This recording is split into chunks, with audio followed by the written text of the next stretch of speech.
नमस्कार, मैं हूं कोमल सिंह और आप देख रहे हैं पार्थ इंडिया न्यूज। आइए नजर डालते हैं इस वक्त की खास खबर पर।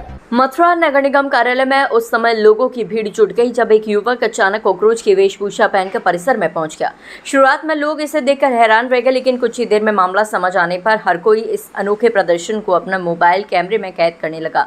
दरअसल ये प्रदर्शन यमुना नदी में गिरते गंदे नालों, बढ़ते प्रदूषण और सरकारी विभागों में फैले भ्रष्टाचार के खिलाफ किया गया। समाजसेवी दीपक शर्मा ने कॉकरोच का रूप धारण कर प्रशासन को आईना दिखाने की कोशिश की।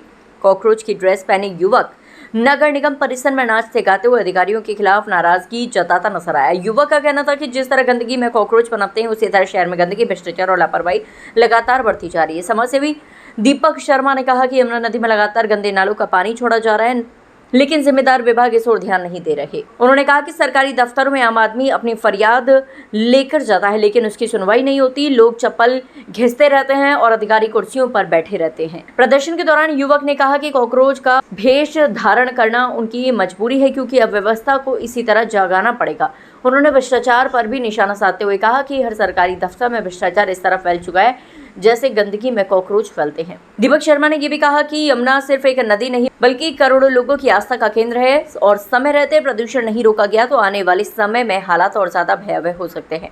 युवक के इस अनोखे प्रदर्शन को देखकर मौके पर मौजूद कई लोगों ने समर्थन भी किया। लोगों का कहना है कि प्रशासन को अब यमुना प्रदूषण और शहर की गंदगी को लेकर गंभीर कदम उठाने चाहिए। नगर निगम परिसर में हुआ ये कॉकरोच प्रदर्शन अब पूरे शहर में चर्चा का विषय बना हुआ है और सोशल मीडिया पर भी इसका वीडियो तेजी से वायरल हो रहा है। जी बताएं। मैं दीपक शर्मा वृंदावन से आज कॉकरोच के भेष में इसलिए आया हूँ क्योंकि पद पे बैठे हुए पदाधिकारी, हम जैसे आरटीए कार्यकर्ता, हम जैसे सामाजिक कार्य करने वाले व्यक्ति, हम जैसे कुछ और लोग जो मीडिया तंत्र हैं, जो कि गोदी मीडिया से अलग जनता की सच्चाई, जनता की प्रॉब्लम सामने रखते हैं और तथ्य निकाल के जब न्यायाधीश के समक्ष पहुंच जाते हैं तो पद पे बैठे हुए पदाधिकारी हमको कॉकरोच कह देते हैं। देखिए, जनता का विश्वास यदि न्यायालय से हट जाएगा तो फिर क्या होगा, लोकतंत्र कैसा रह जाएगा। आज मैं नगर निगम पहुंचा हूँ यमुना जी के लिए, माँ यमुना के लिए।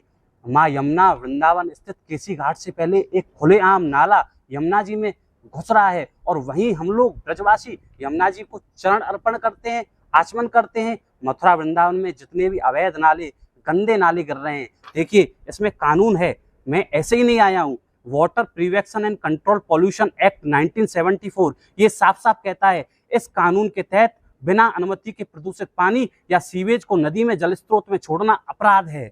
एनवायरमेंट प्रोटेक्शन एक्ट 1986 ये पर्यावरण को नुकसान पहुंचाने वाली गतिविधियों पर कार्रवाई का सीधा निर्देश दे रहा है। Central pollution control board CPCB और राज्य प्रदूषण नियंत्रण बोर्ड ये संस्थाएं उद्योगों और नगर निकायों पर निगरानी रखती है। सुप्रीम कोर्ट ऑफ इंडिया ने और NGT ने भी साफ किया है कि यमुना नदी या गंगा नदी, किसी भी नदी में सीधा सीवरेज और नाला खोलना ये अपराध माना जा सकता है। और देखिए आर्टिकल 21, ये भारतीय संविधान का आर्टिकल 21 अनुच्छेद 21 ये इतना पावरफुल है। इसमें साफ साफ लिखा है जीवन के अधिकार, और स्वच्छ पानी, स्वच्छ नदी हमारे जीवन का अधिकार है। और संविधान में भी 48A आर्टिकल में राज्य का कर्तव्य पर्यावरण और नदियों की रक्षा करना इनकी जिम्मेदारी है। आर्टिकल 51A ये नागरिकों। आज के लिए बस इतना ही। ऐसे ही देश और दुनिया की तमाम छोटी बड़ी खबरों को देखने के लिए जुड़े रहिए पार्थ इंडिया न्यूज से, हमेशा सच के साथ। नमस्कार।